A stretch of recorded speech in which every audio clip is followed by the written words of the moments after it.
La première dame de Côte d'Ivoire, Dominique Ouattara, avait des raisons de se réjouir ce jeudi en franchissant le seuil de cette salle de réunion où elle était l'invitée d'honneur. En effet, pour la toute première fois, la Fondation mondiale du cacao tenait ici à Abidjan, ce 27 octobre 2016, sa réunion de partenariat.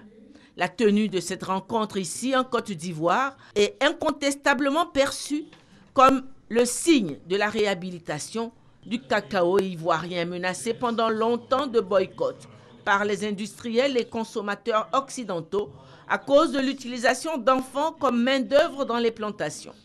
La première dame pouvait donc se réjouir de voir enfin le couronnement du travail abattu par le Comité national de surveillance des actions de lutte contre la traite et les pires formes de travail des enfants qu'elle préside depuis 2012.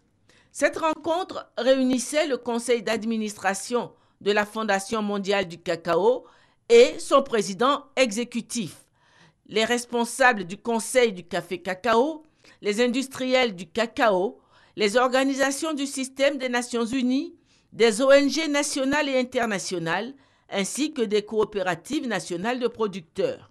Le défi d'un développement durable de l'économie cacaoyère constituait l'axe central des réflexions.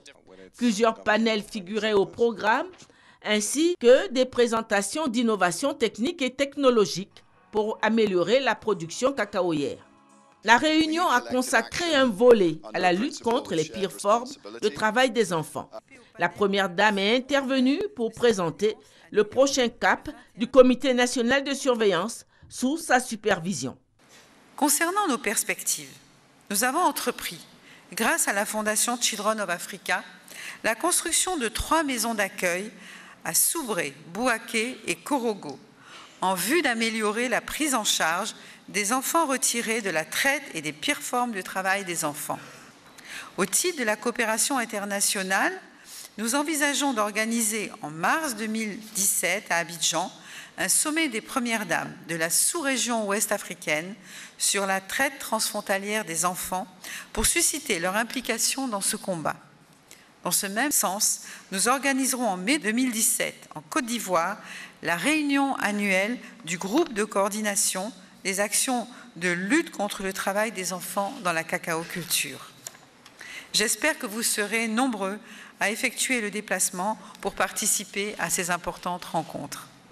Une visite des stands. La première dame a pris congé, non sans remercier la Fondation mondiale du cacao et tous les partenaires présents pour leur engagement aux côtés de la Côte d'Ivoire dans la lutte contre la traite et les pires formes de travail des enfants.